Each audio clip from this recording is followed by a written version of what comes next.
경제 파워 곽수종의 생생경제. 안녕하십니까. 10월 15일 화요일 YTN 생생경제 시작하겠습니다. 곽수종입니다. 어제부터 국정감사가 국회에서 시작이 됐습니다. 그래서 오늘이 이틀째입니다. YTN 생생경제에서 여러분들에게 말씀드리기를 이 기간 동안에 국정감사에서 다루어지고 있는 국민생활 밀착형 국감 내용에 대해서 좀 더 심도 있고 여러분의 이해를 돕는 방향으로 저희들이 말씀을 드리겠다라고 했습니다. 그래서 오늘도 저희들이 두 가지를 준비를 했습니다. 첫 번째는요, 경제 핫 이슈 시간 2부에서 다룰 내용은 요즘 여러분들 길거리에서 외제차 많이 보시죠? 그만큼 외제 수입차들의 경쟁력이 가격이 하락하면서 크게 늘어났습니다. 그런데 문제는 수리비 만만치 않다는 겁니다. 이 수리비가 만만치 않다 보니까 이와 관련해서 소비자들의 불편사항은 물론이고 다양한 사기 범죄까지도 일어나는 모양입니다. 개선 방향이 있는지 다뤄보고요. 3부 경제 핫 이슈 시간에서는 어제 발표됐죠. 노벨 경제학상입니다. 소득 불균형 문제가 가장 지금 심각한 문제인데 이 자산 가치의 가격 문제를 놓고 예측할 수 있다 없다를 이미 이론적으로 밝힌 세 사람에게 이번에 노벨 경제학상의 수사가 돌아갔습니다. 자, 이 세 사람들의 경제학적인 이론, 배경은 무엇이고 그들이 주장하는 내용은 무엇인지 여러분에게 자세히 말씀드려보겠습니다. 곽수종의 YTN 생생경제 1부 증시부터 분석부터 시작하겠습니다. 광고 듣고 오겠습니다. 자동차 1년에 얼마나 타세요? 한 9,000km? 사고 난 적은요? 3년간 없죠. 그럼 보험료 할인 더 받으셔야죠. 마일리지로 할인받고 3년 무사고로 또 한 번 할인. 악사 다이렉트 자동차 보험 1566-1566 악사 다이렉트. 가입 시 유의사항을 꼭 확인하세요. 지금 서울에서 광대역 LTE 속도 대결을 한다는데 서울 전 지역에서 되는 광대역 LTE는 KT뿐이니 역시 KT로구나. 광대역 LTE 한판 대결 어서 참여하시오. 황금 주파수 광대역 LTE 올레. 9월 30일 기준 올레닷컴 창조.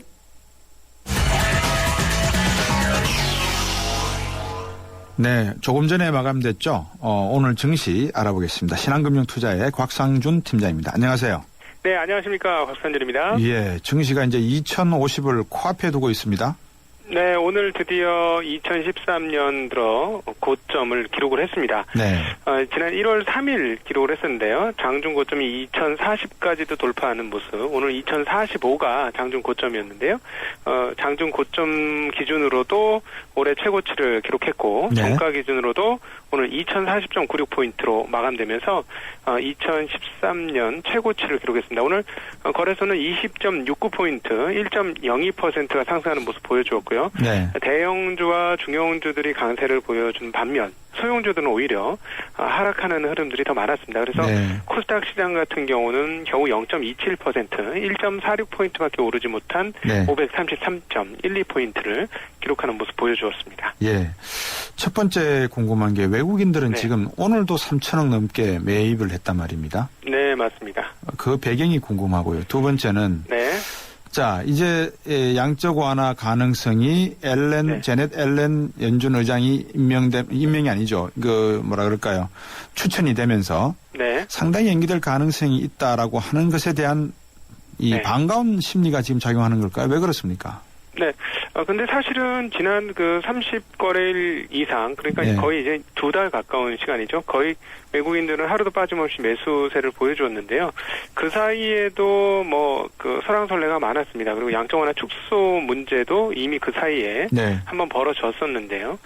그때도 매수를 했다는 측면에서 보면 단지 FOMC 미국 연준 의장이 그런 비둘기파가 결정됐다고 해서 이런 흐름들을 보여주는 것 같지는 않습니다. 네. 그러니까 그동안 최근에 외국인들의 매수세는 첫 번째는 상반기 때 보여주었던 매도된 그런 바구니를 다시 채우는 네. 그런 흐름이 하나 있었고요. 그리고 또 하나는 한국 주식시장을 긍정적으로 본 외국인 투자자, 특별히 장기 투자자들이 한국 주식물을 계속 사는 것이다.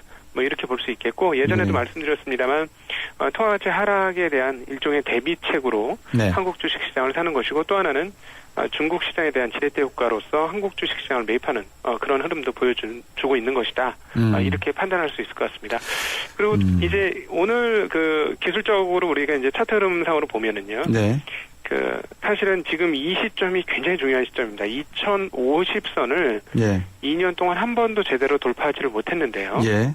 만약에 이번에 돌파를 하게 된다면 예. 아주 오랜만에 돌파했기 때문에 향후에는 2050선 밑으로 잘 안 깨질 수도 있습니다. 그래서 과연 2050선 내외 부근을 잘 돌파하는지도 주식시장에 상당히 중요한 관점인데 여전히 뭐 투신권 매도가 나오는 걸로 봐서는 네. 개인들과 개인 펀드 투자자들은 계속 돈을 찾고 있는 뭐 그런 상황이다 이렇게 볼 수 있겠습니다. 그래서 저희들 같은 이 경제방송을 하는 사람들이 좀 조심스럽기도 하지만 그래도 구체적으로 여쭤봐야 될 수밖에 없는 내용이 그런 겁니다. 왜냐하면 네.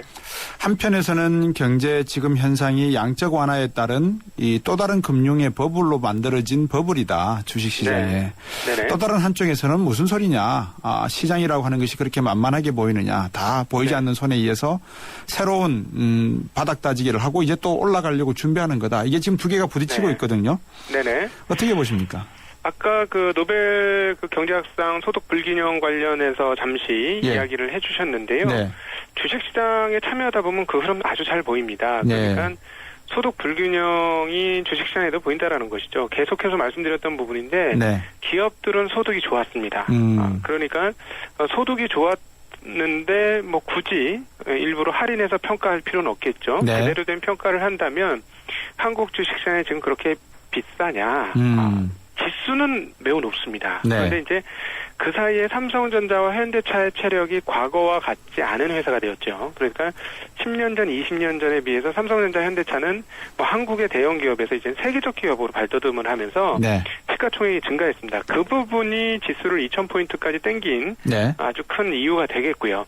그런 나머지 기업들은 그러면 어떠냐? 2009년도 이제 중국이 2008년 9년 양적 완화를 중국에서 굉장히 크게 단행하면서 9년 10년도에 아주 좋은 흐름들을 보여줬고 네. 그때 한국의 경기 민감주라고 볼 수 있는 뭐 철강, 화학, 조선 이런 기업들이 굉장히 주가가 많이 올랐습니다. 네. 그런데 그때에 비해서 이 주식들은 여전히 가격이 상당히 떨어진 상황 가운데 있습니다. 그래서 최근의 흐름들은 삼성전자, 현대차가 2,000포인트까지는 지수를 만들어 주었고 네. 최근의 흐름들은 이런 경기 민감주들이 주가가 상승을 하면서 지수를 끌어올리고 있는 부분이라서 단순히 경기가 나쁜데 왜 이렇게 올라가느냐는 사실 주식시장에서는 이렇게 정확하게 맞는 표현은 아니다 이렇게 볼 수 있습니다. 기업들은 떨어질 기업들은 이미 상당히 네. 실적 악화되면서 주가가 떨어졌다가 이제 실적이 오를 것이 기대되면서 반등하기 하는 국면이고 예. 실적이 좋았던 기업들은 실적이 좋은 대로 주가가 형성이 되면서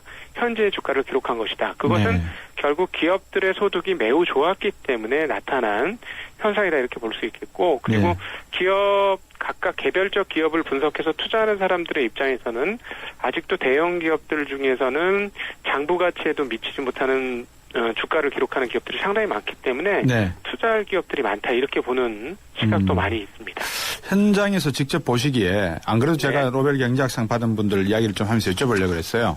네. 유진 파마 교수 같은 분들은 단기 예측은 불가능하지만 중장기 주가 예측은 가능하다라고 해서 이번에 노벨 경제학상을 또 나름대로 받은 원인이 아니겠습니까?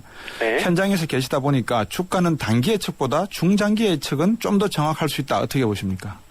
네, 그것은 맞습니다. 왜냐하면은 단기적으로는 어떤 일이 어떻게 불거질지 모르기 때문에 네. 단기 예측이 좀 쉽지 않을 수 있습니다만 예. 주가의 주식 기업들의 주가라는 것은 예. 결국 기업들이 어떤 결과치를 냈느냐, 즉 예.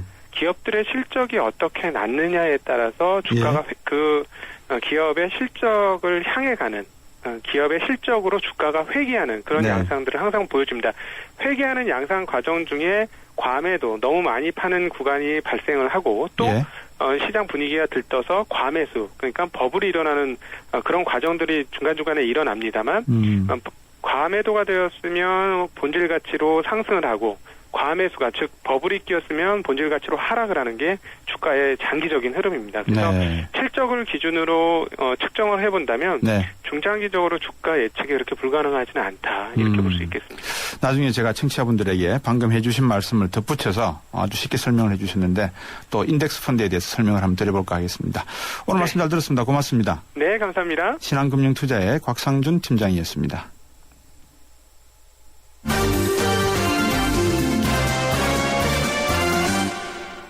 네, 오늘 경제뉴스 한국일보 이성철 산업부장과 함께 정리해드리겠습니다. 안녕하세요. 안녕하세요. 자, 동양그룹 사태가 이제 어느 정도 수습 단계입니까? 아직도 진행 중입니까?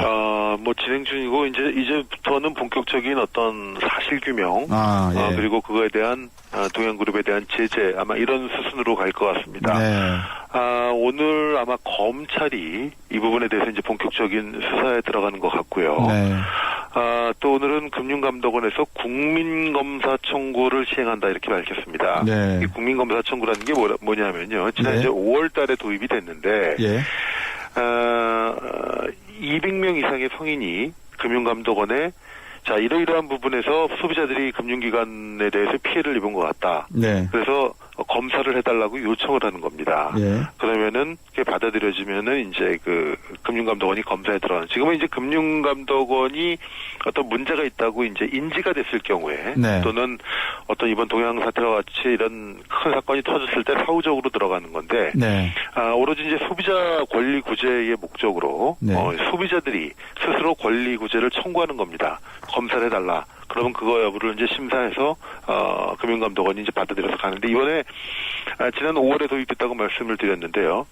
지난 5개월 동안 한 번도 이 건이 시행된 적이 없습니다. 이번에 네. 처음으로 동양그룹 사태에 대해서 국민검사 청구 제도가 이제 시행에 들어가는 겁니다.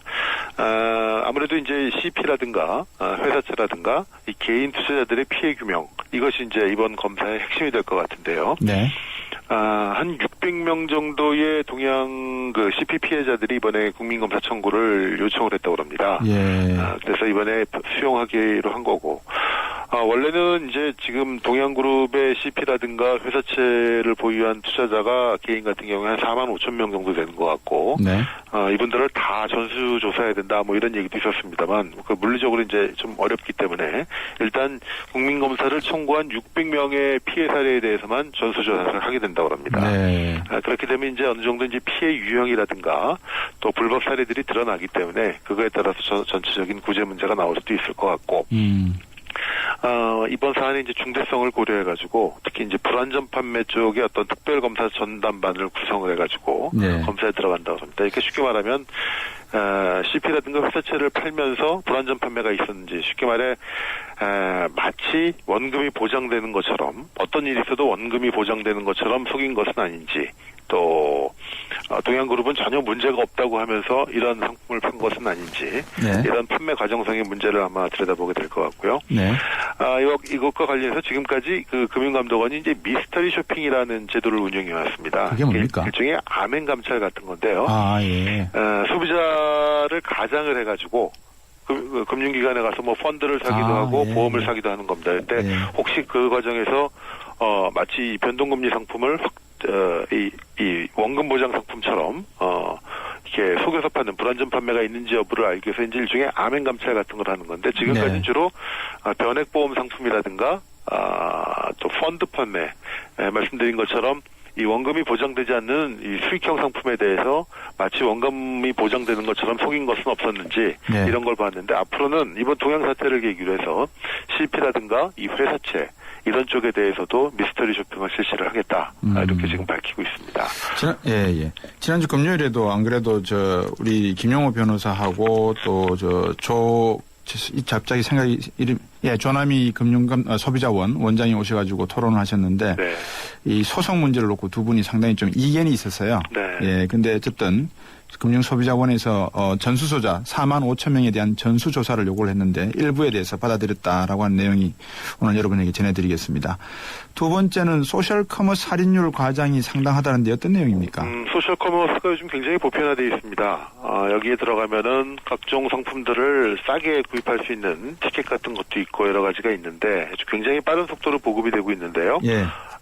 실제로 보면 할인율 과장 이런 것들이 꽤 나타나고 있다고 합니다. 네. 그래서 공정거래위원회가 이 부분에 대해서 제재를 내렸는데요. 공정위가 오늘 좀 더 이 거짓, 허위, 네. 기만적인 방법으로 가격을 낮게 표시를 해서 소비자들한테 오인을 하게 한 4개 소셜커머스 사업체에 대해서 시정명령과 함께 과태료를 부과했습니다. 네. 제재 대상이 됐던 업체들은 티켓몬스터, 위메프, 그룹폰, 쿠팡, 이 이름만 되면 알만한 그러네요. 상위 소셜커머스 업체들인데, 예. 이 소셜커머스라는 거는 이제 이 어떤 제한된 시간에 공동 구매의 형태로 이제 이 소비자들을 다 모아가지고 일종의 공동 구매 형태로 해가지고 싸게 파는 하나의 굉장히 좋은 방법입니다. 네. 좋은 방법이고 소비자들은 개별적으로는 구매력이 약하기 때문에 이런 소셜커머스라는 공간을 통해서 하나의 공동 구매를 형성을 하게 되고 그렇게 되면 이제 싸게 구입할 수 있는 기회가 있기 때문에 네. 참 좋은 방법인데 문제는 여기에 이제 이 소셜커머스 업체들이 그 할인 선전 같은 걸 하면서 실제보다 과장을 한다는 것이죠. 네. 그러니까 예컨대 어떤 소셜커머스 업체 이 사이트에 들어가 보면은 여행이나 레저 코드에 첫 화면에 이런 문구가 써 있다고 합니다. 펜션. 네. 에다가 무한 리필 바베큐 패키지 이런 상품이 56%가 할인된 35,000원에 판매된다 이렇게 표시가 돼 있다고 그러는데 예. 실제로 상세한 내용을 들어가 보면은 이게 바베큐를 제외한 숙박비만의 가격이고 예. 실제로 다 하려면 5만 원 이상이 더 들어가게 된다 그럽니다. 예. 그러니까 분명히 이거는 잘못된 허위 기만 유인 행위겠죠. 그러네요. 금액의 다과를 떠나가지고 이거는 당연히 상거래 질서 차원에서 교정이 돼야 될 부분이겠죠. 그런 내용들이 인터넷 포털에 또 많이 있는 것 같은데 네, 공정거래위원회가 좀 규제를 합니까 어떻게 합니까? 지금 인터넷 포털에서 최근에 이제 요게 관련 내용들이 이제 문제가 돼서 포털사들이 바꾸곤 있습니다만 네. 예를 들어서 언어 검색어를 칠 경우에 굉장히 많은 내용이 뜹니다. 네. 근데 이거 그 중에 일부는 광고입니다. 그렇죠. 예를 들어서 어떤 제주도다. 제주도를 본인이 관광을 하고 싶어가지고 제주도라는 관광이라는 문구를 만약에 쳐넣으면은 예. 검색란에 입력을 하면은 여러 가지 내용이 있는데 거기에는 이제 블로그라든가 개인들이 쓴 어떤 제주도 관광 안내라든가 후기 이런 것도 있지만 제주도 관광 안내에 대한 이 광고 사이트들이 쫙 뜹니다. 근데 일반 소비자들 입장에서는 이게 광고인지 내용인지 잘 모르는 경우도 많거든요. 네. 이걸 구분하라는 겁니다. 광고는 광고라고 뚜렷하게 표시를 해주고 그렇지 않은 경우 일반적인 검색 내용은 그렇지 않게 구분을 하라는 건데 지금까지 보면은 광고에 대한 얘기가 별다른 아주 작은 글씨로 표시가 된 채 검색의 제일 화면의 제일 윗부분에 잔뜩 떠 있고 정작 소비자들이 알고 싶어하던 것들은 제일 뒤에 가 있는 내용들이 많은데 네. 이런 검색 결과와 검색 광고 간의 구분이 좀 더 명확해지도록 공정거래위원회가 인터넷 포털에 대한 이 관련 고시 개정을 추진을 하기로 했다는 겁니다. 네. 지금은 아무튼 뚜렷하지가 않아가지고 소비자들은 모른 채 광고인지도 모르고 들어가서 잔뜩 봤더니 알고 봤더니 광고인 이런 것들이 많죠. 그래가지고 앞으로는 이것이 꼭 광고 여부를 떠나서 어떤 소비자들의 선택에 영향을 미치는 핵심 정보에 대해서는 이것이 무엇인지 반드시 밝히라 이런 식으로 관련 고시를 개정키로 했다는 소식입니다. 네. 오늘도 소식 다양하게 많이 들었습니다. 고맙습니다. 네, 고맙습니다. 한국일보의 이성철 산업부장이었습니다. 골든타임이 시작된다. 노후 준비와 골드바의 행운을 동시에 해피에이지 100 이벤트. 세제 혜택은 물론 연령 제한 없는 현대에이블 신연금 저축펀드에 가입하고 상품권과 골드바의 행운을 잡아라. 12월 31일까지 홈페이지 참조. 에이버 현대증권. 투자 손실에 유의하세요. 네, 피자헛입니다. 저기요, 고기 피자랑 새우 피자랑 뭐가 더 맛있어요? 둘 다 맛있습니다, 고객님. 그래도 뭐가 더 잘 나가요? 솔직하게. 둘 다 잘 나갑니다. 왜냐하면 더블박스. 박스는 하나, 피자는 두 가지. 25,000원. 1588-5588 피자헛. 더블 박스 주세요. 네, 1부에서는 우리 증시가 2040을 넘어서면서 새로운 기대를 갖게 하는 내용을 여러분에게 말씀드렸고 또 동양그룹 사태 이성철 부장과 함께 진행 중인 내용을 들어봤습니다. 여기까지 1부고요. 2부에서는 이 핫 이슈 시간에 외제차 수리비 문제와 그리고 앞으로 개선 방향 국정감사에서 논의되고 있는 내용을 통해서 짚어보도록 하겠습니다. 2부에서 뵙겠습니다. 2013 가요계 최대 이슈. 대한민국의 살아있는 전설 가왕 조용필 그가 돌아온다.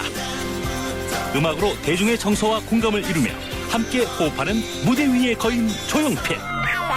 2013년 하반기 최고의 공연 조용필 전국 투어 콘서트 헬로가 일산, 광주, 창원에서 펼쳐집니다. 티켓 예매는 인터파크 1544-1555. 우리 동네가 활짝, 우리 모두가 활짝. 도시 한가운데 안 쓰던 공간을 활용해서 짓는 친환경 복합 주거타운 행복주택이 찾아갑니다. 직장은 훨씬 가까워지고 신혼부부나 대학생에겐 집값 부담이 줄어들고 모두가 신나고 활기찬 우리 동네. 기대하세요. 당신의 가장 가까운 곳으로 행복주택이 찾아옵니다. 행복이 활짝.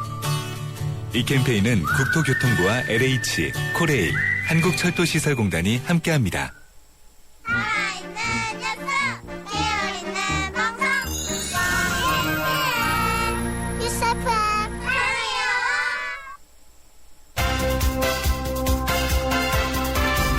문제는 경제다. 경제를 풀어봅니다. 곽수종의 생생경제. 네, 곽수종의 생생경제 2부 시작하겠습니다. 2부 첫 시간은요, 아무래도 여러분들과 함께 앞에서 말씀드렸던 국정감사 이야기를 할 건데요. 여러분이 하시다가 궁금하신 점 여러분이 이야기하고 직접 또 물으실 수 있습니다. 참여하실 수 있는 방법 알려 드릴게요. YTN 라디오의 새로운 애플리케이션 예스를 통해서 보내셔도 됩니다. 실시간입니다. 그리고 단문 50원, 장문 100원, 옛날처럼 휴대전화 우물정 0945번, 트위터는 골뱅이 YTN 밑줄 이코노미로 보내셔도 되고요. 웹사이트도 있으니까 여기에다 넣으셔도 됩니다. 세상의 베이스가 되다 포스코 협찬으로 곽수종의 YTN 생생경제 2부 시작하겠습니다. 가스비가 많이 나오면 큰일. 전기세까지 많이 나오면 더 큰일. 그래서 경동나비엔이 개발했다. 스스로 전기까지 생산하는 가정용 전기발전 보일러. 보일러 여기까지 왔다. 국가대표 보일러. 경동나비엔. 나랑 결혼해줄래? 내 속까지 풀 스테인리스로 건강하고 깨끗하게. 지켜주고 아껴주고 싶으니까 코코 풀 스테인리스 2.0 에코. 매일 너와 쿠쿠하고 싶어. 쿠쿠. 아이고 우리 심청이가 팔려가다니. 그래도 내 걱정은 하지 마셔. 심청이가 안심폰을 주고 갔으니까 이 안심폰은 24시간 긴급 출동의 건강상담 서비스까지 받을 수 있어이다. 알뜰폰에 새콤을 더하면 S1 안심폰. 삼성 디지털 프라자에서 만나세요. 곽수종의 생생경제. 네, 이번 어제부터 시작된 국감에서 외제차에 관한 내용이 나오기 시작을 했답니다. 어떤 내용이고 무엇을 이야기하는 것인지 대림대학교 자동차학과의 김필수 교수님과 말씀 나누겠습니다. 안녕하세요. 네, 안녕하세요. 네, 교수님 지금 국감에서 외제차에 대한 이야기 어떤 내용으로 지금 중점적으로 다뤄지고 있습니까? 일단 외제차의 평균 보험 지급금이 너무 높다는 거 부분들이요. 예. 이제 국산차 대비해서 수리비라든지 부품비, 렌트비 모든 것이 많게는 5배까지 높기 때문에 이 부분에 대한 부분이 무슨 문제가 있는지 예전부터 지적된 부분인데 이번 국감을 통해서 근본 문제에 대한 대책이 무엇인지 이런 전체적인 부분이 나오고 있다고 보시면 될 것 같습니다. 네. 그러면 한번 여쭤보죠. 외제차 수리비가 사고를 당한 사망자의 평균 지급보험금보다 많이 나온다는 말이 있는데 사실입니까? 네, 맞습니다. 평균 이번에 발표된 걸 보더라도 실제로 외제차 수리비가 사망 비용보다 훨씬 높게 나와 있거든요. 아하. 특히 고급 승용차인 경우에는 상당히 높다고 볼 수가 있어서 요새 일반 보험을 자동차 보험 가입하는 사람들의 하나의 특징 중 하나가 배차비에 대한 부분들 1억 이상을 별도로 드는 사람들이 많습니다. 네. 다시 말하면 혹시라도 수입차하고 접촉사고라도 생기게 되면은 이 비용 부담에 대한 부분들 내가 PID인데도 불구하고 비용 지급이 워낙 크다 보니까 그런 부분들도 하나의 흐름인데 모두 다 피해자라고 볼 수가 있습니다. 그런 부분들이. 왜 그렇게 외제차 수리비가 많이 듭니까? 국산차보다? 가장 큰 거는 부품에 대한 부분들이 독과점이라고 보고 있습니다. 일단은 이 판매 자체가 병행 수입, 여러 사람을 통해서 수입하게 되면 경쟁 모델이 도입되기 때문에 부품에 대한 경쟁을 통해서 낮출 수 있는 요소가 있는데 예. 이 독과점 형태로 돼서 고가의 부품 판매를 통해서 수익을 이제 크게 한다든지 예. 또는 차량 정비를 할 때도 서비스 제공을 하면서 국산차 대비해서 굉장히 높게 한다든지 이런 부분들은 독과점 형태로 돼 있고 그러다 보니까 외제차의 수입이 아니면 기본적인 부품비에 대한 공개도 잘 안 하는 경우도 많기 때문에 네. 그런 전체적인 부분에 총체적인 문제가 있지 않나 이렇게 보고 있습니다. 지금 교수님이 지방에 계셔서 약간 이제 핸드폰으로 하다 보니까 음질이 조금 안 좋은데 청취자분들이 이해를 해주시면 고맙겠고요. 그 독과점이라고 부품도 수입이 말씀하셨는데 자동차 판매도 일단은 그 대기업 재벌 자제분들이 하는 형태 아닙니까 지금? 네, 대부분 그렇게 많이 있다고 볼 수가 있습니다. 형태가 네. 딜러십을 가지고 네. 자체적으로 정비망이라든지 네. 부품 수입이라든지 특히 최근에 들어오면서 이 수입차와 국산차 또 수입차 기계의 경쟁이 심화되면서 네. 완성차의 가격 자체가 심해지다 보니까 네. 완성차 자체에서 수익을 내는 게 어려워지다 보니까 부품 수리비라든지 공임이나 아하. 이런 걸 통해서 확대를 한다는 부분이 많이 설득력을 갖고 있습니다.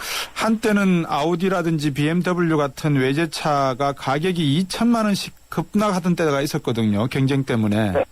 방금 네. 교수님 말씀 듣고 보니까 이런 완성차에서 가격이 급락, 경쟁 때문에 낙하하다 보니까 그 부분을 부품이나 수리비로 만회한다 이런 말씀이군요.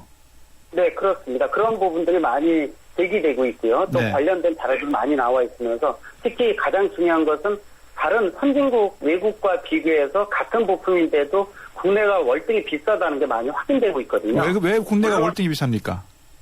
물론 이제 그런 부분들이 있습니다. 차가 덜 팔리게 되고 예. 물류비라든지 여러 가지를 고려하면 차이가 좀 생길 수밖에 없는데 예. 차이가 너무 심하다는 거죠. 2배가 차이 난다든지 네. 또 부품비만 차이 나는 게 아니라 예를 들어서 뭐 수리비라든지 또 공임이라든지 심지어는 렌트비까지도 국내에 비해서 3.6배나 높거든요. 예. 이런 것들이 모두 다 이 보험료 지급을 통해서 이루어지기 때문에 그 부담을 모두 국민이 진다 이렇게 볼 수가 있는데 예. 실제로 외제차의 비중이 승용차 전체의 지금 5.5%입니다.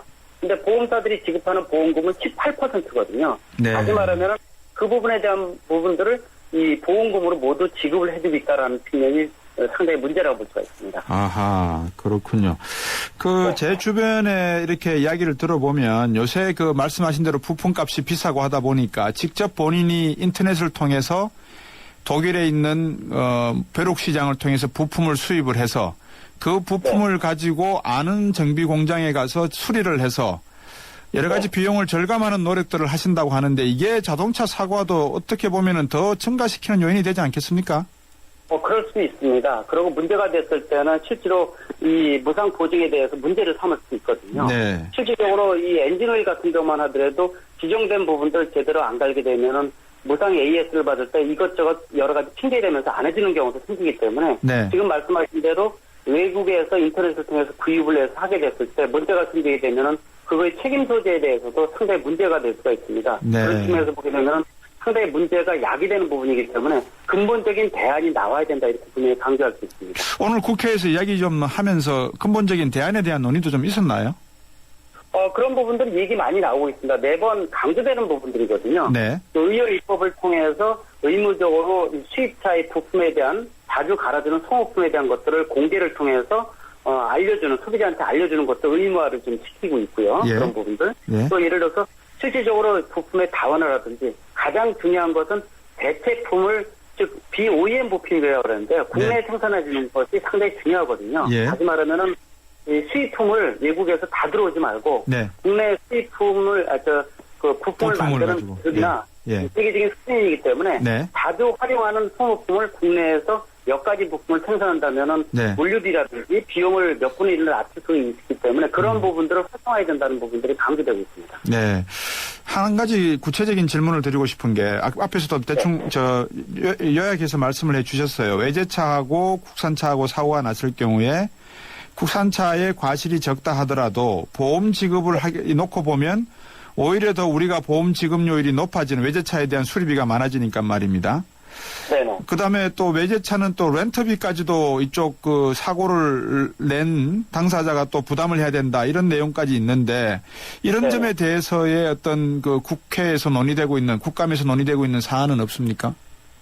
많이 있다고 보고 있습니다. 사실 이런 부분들이 다 묶여서 한꺼번에 움직인다고 볼 수가 있거든요. 그렇죠. 한 가지 문제가 아니라 수입사 전체의 근본적인 문제이기 때문에 네. 한두 가지 해결한다고 나머지가 해결되는 것은 아닙니다. 네. 지금 말씀하신 바와 같이 이 외제차가 이 문제가 생겼을 때 수리할 때 렌트비가 더 들어가는 경우도 많이 있습니다. 예. 기간도 예를 들어서 열일이다 그러면은 하루에 렌트 똑같은 돈급의 차를 렌트해 주는데 50만 원이 들으면 열일이면 그렇죠. 500만 원이거든요. 예. 수리비는 400만 원인데 렌트비가 500만 원 나와서 배보다 배꼽이 더 큰 경우도 있고요. 네. 이 전체적인 비용을 국민들이 짓는 경우다는 거죠. 예. 특히 내가 피해자인데 8대2다 그러면 이에 대한 부담인데 그게 내 차보다도 더 많이 비용이 나가거든요. 네네. 이런 부분들은 상당히 불합리한 부분이기 때문에 이 수입차 국산차에 대한 보험료 성과도 객관적으로 이루어져야 되지만은 아까 말씀드린 근본적인 문제가 해결이 안 된다면 이거의 문제는 해결은 요원하다 이렇게 볼 수가 있습니다. 말씀해 주신 대로 이런 보험료가 상당히 높다 보니까 오늘 한 가지 재미있는 사례가 들어왔거든요. 에쿠스하고 네. 에쿠스도 우리나라에서 애법 중형 승용차 아닙니까? 그죠? 고급. 네.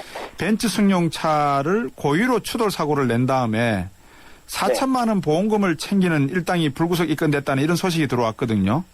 네네. 여기에서 내용이 단어가 미수선 수리비 제도의 허점을 노렸다 이렇게 하는데 미수선 수리비라는 게 어떤 겁니까?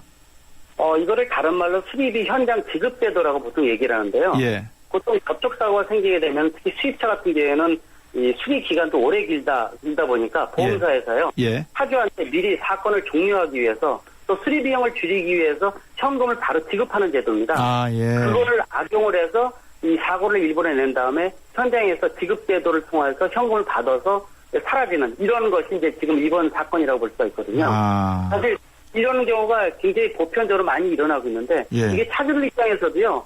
비용을 미리 받는 것이 좋지는 않습니다. 왜냐하면은 이 수리비 자체가 기본 수리비하고 교통비 정도만 합의를 하기 때문에 네. 나중에 렌트비가 해당이 안 된다든지 또는 수리비를 나중에 맡길 때 터무니없이 모자라는 경우도 있기 때문에 네. 현장에서 바로 하지 마시고요. 여유 있게 하셔도 되기 때문에 현장 지급제도 미수선 수리비는 받지 않는 것이 좋다 이렇게 볼 수가 있습니다. 예.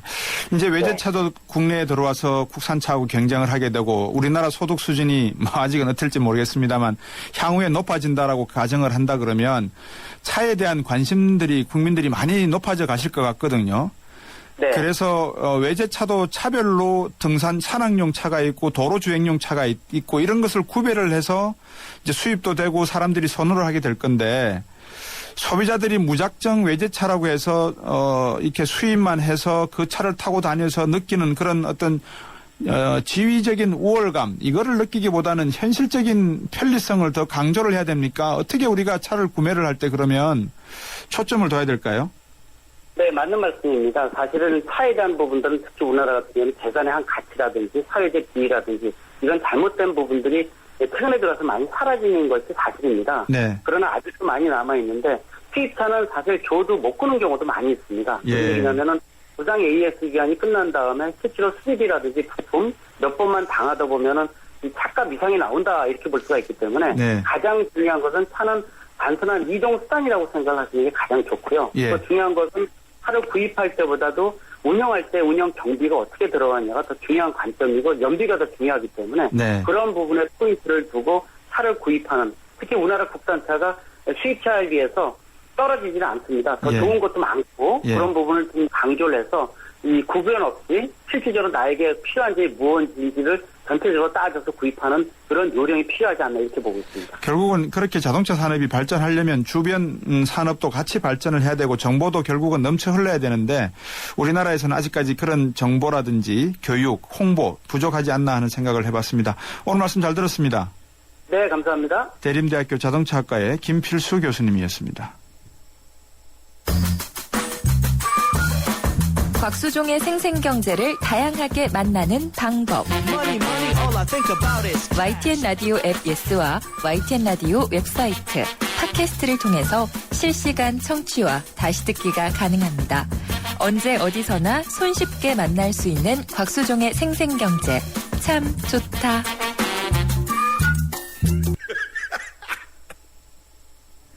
네, 생생경제에서 개편을 맞이해서 야심차게 준비한 코너가 몇 가지 있습니다. 그중에 하나입니다.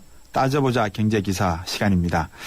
이게 흔히 우리가 그냥 경제 신문지를 이렇게 펼쳐들면 경제 관련 기사를 읽고 많은 말죠 그냥 그죠? 어떤 내용이냐 이 행간에 흐르는 뜻이 무엇이냐를 저희들이 봐야 되는데 여러분에게 조금 그런 사안에 대해서 도움을 드릴까 싶어서 만들었습니다.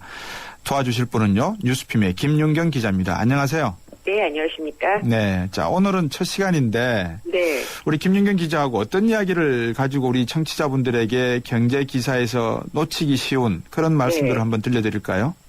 뭐 박사님이야 워낙 박사님이시니까 잘 알겠지만은 이 우리 경제 성장률 전망치에 대해서 좀 얘기를 해볼까 합니다. 네. 이게 우리나라 정부와 중앙은행이 내놓고 있는 성장률이 못 믿을 만하다 이런 얘기들이 상당히 많기 때문에 그런 얘기를 좀 해볼까 하고 있습니다. 예, 성장률 우리나라 한국은행도 낮췄고 정부 쪽에서도 낮춰잡고 있죠 지금.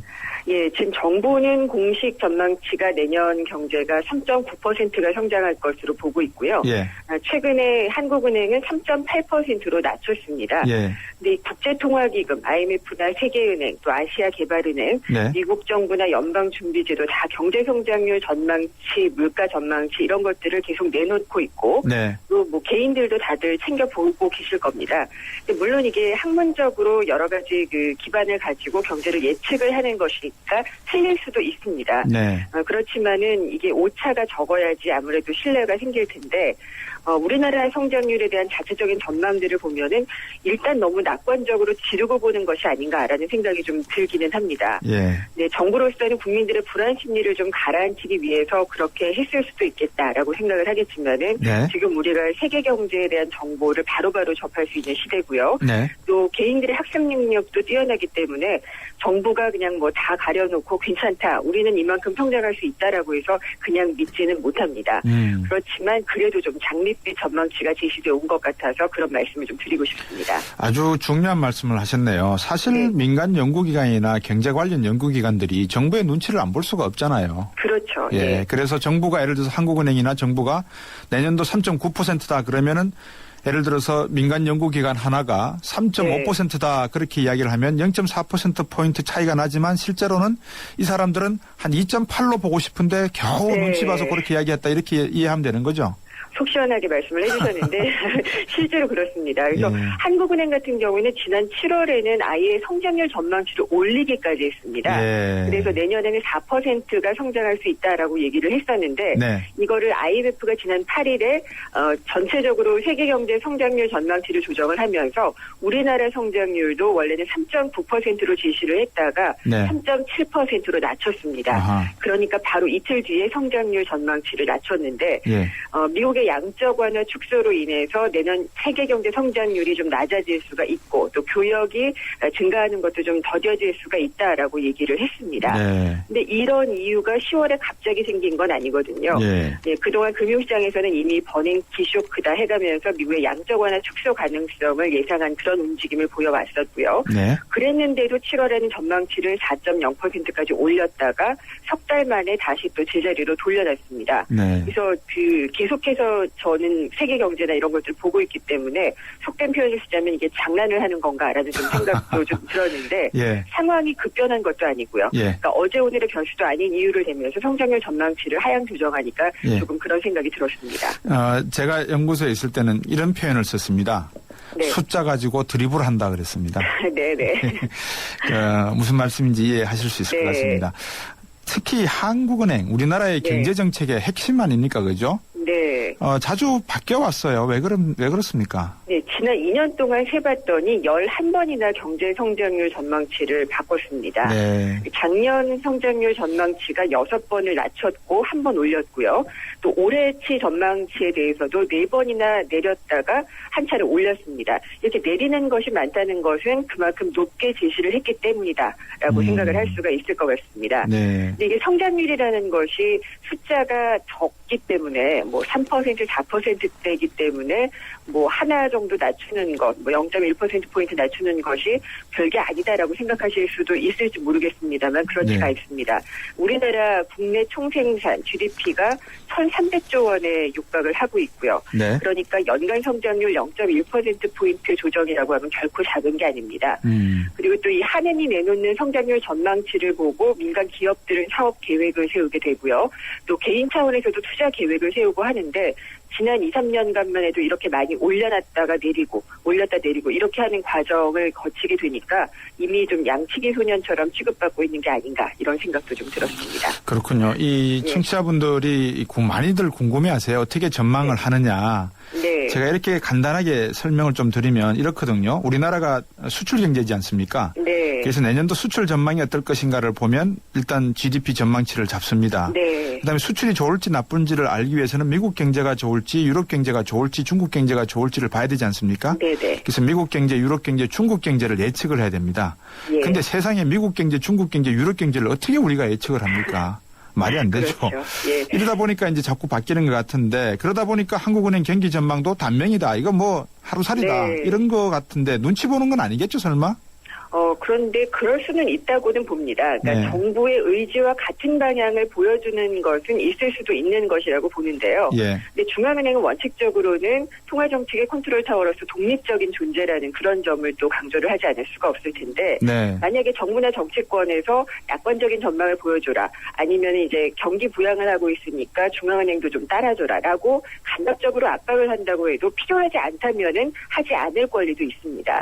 그렇지만 또 해야지 될 때는 해야지 될 텐데 근데 우리나라 중앙은행 같은 경우에는 독립성이 항상 좀 논란의 거리로 얘기가 되었었던 것 같습니다. 네. 특히나 기억하시겠지만 3년 전부터 기획재정부에서 이 기준금리 정하는 금융통화위원회에다 열석 발언권을 행사를 했었습니다. 네. 그래서 2010년 1월부터는 정례적으로 금통위 기재부에서 참석을 한 것인데 당연히 참석을 해서 발언을 하지 않고 있다고 하더라도 눈치를 보지 않을 수 없는 그런 상황이 연출이 됐었습니다. 네. 그러다가 올해 들어서 3년 만에 기재부가 열석 발언권을 포기를 했는데 워낙 이 한은 총재가 선원석 경제부총리의 코드를 잘 맞추고 있기 때문이 아닌가 이런 얘기가 좀 나올 정도로 공조 하나는 정말 잘 되고 있는 것 같습니다. 초기 공조는 조금 잡음이 들렸었는데. 그죠? 예, 어느 정도는 그랬는데요. 예. 뭐 지금 코드를 보면은 거의 다르지 않은 예. 그런 방향으로 일렬 종대로 잘 가고 있는 것 그렇습니까? 같습니다. 대학 선후배 관계에다가 대학원 예. 미국 석박사 그렇죠. 또 선후배 관계니까 예.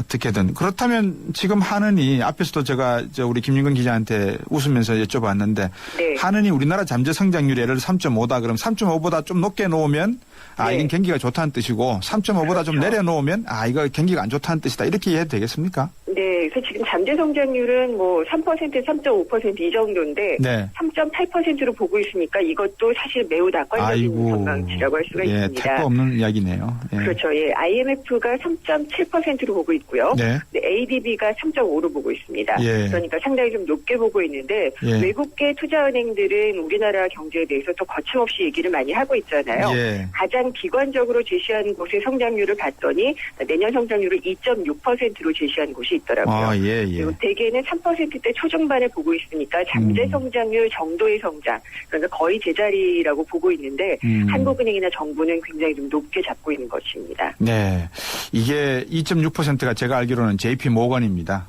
예, ING입니다. ING입니까? JP 모건도 2.6으로 내놨습니다. 예. 예, 아마도 그런 것 같습니다. 예, ING. 네. 알겠습니다. 이렇게 되면 이제 내년도 세수라든지 재정에 좀 문제가 많겠어요. 좀 짧게 그 결과에 대해서 이야기 좀 해주시겠습니까? 예, 일단 세수는 적어질 수밖에 없습니다. 예. 그리고 또 세수가 적어지게 되면은 정부가 재정 지출을 할 수 있는 여유가 많이 줄어들기 때문에 네. 다시 또 성장률이 낮아지고 그렇게 그렇죠. 되면 전망치를 또 낮춰야 되는 그런 악순환 구조가 될 것이기 때문에 네. 상당히 좀 문제가 될 수 있는데 뭐 한 가지 더 말씀드리자면은 너무나 비관적으로 볼만한 상황은 우리나라 경제 상황 그렇지는 않고요. 근데 정확한 전망치를 제시를 해줘야 앞으로를 내다볼 수가 있고 뭐 민간 기업이나 개인들도 투자를 결정할 수가 있기 때문에 네. 그런 것들을 무조건 좋게만 제시했다가 나중에 수정하고 이런 작업들은 하지 않았으면 좋겠다라는 생각입니다. 설마 A4 용지에다 숫자 써서 선풍기 앞에다가 바람 돌리고 하지는 않겠죠? 네, 오늘 말씀, 아니겠죠? 네, 예. 오늘 말씀 잘 들었습니다. 고맙습니다. 예, 감사합니다. 뉴스핌의 김윤경 기자였습니다. 묻지도 따지지도 않고 가장 많이 쓰는 깔기만 해도 심장이 바운스 바운스. 스마트폰 1등 주식 어플을 소개합니다. 증권사 어플 이용자 수 1위 키움증권 2013년 5월 랭키닷컴 기준. 역시 스마트폰에서도 키움. 키움 깔아야 되나? 고민하지 말고 키움 까시오. 투자 손실에 유의하세요. 아이가 뗐으면 사탕을 주긴 하는데 마음이 복잡해요. 먹여도 되나? 몸에 좋은 것도 아닌데. 서울우유가 엄마의 고민 하나를 덜었다. 칼슘에서 비타민 D3까지 우유의 영양이 듬뿍. 이거 완전 씹어먹는 우유네. 서울우유 밀크캔디.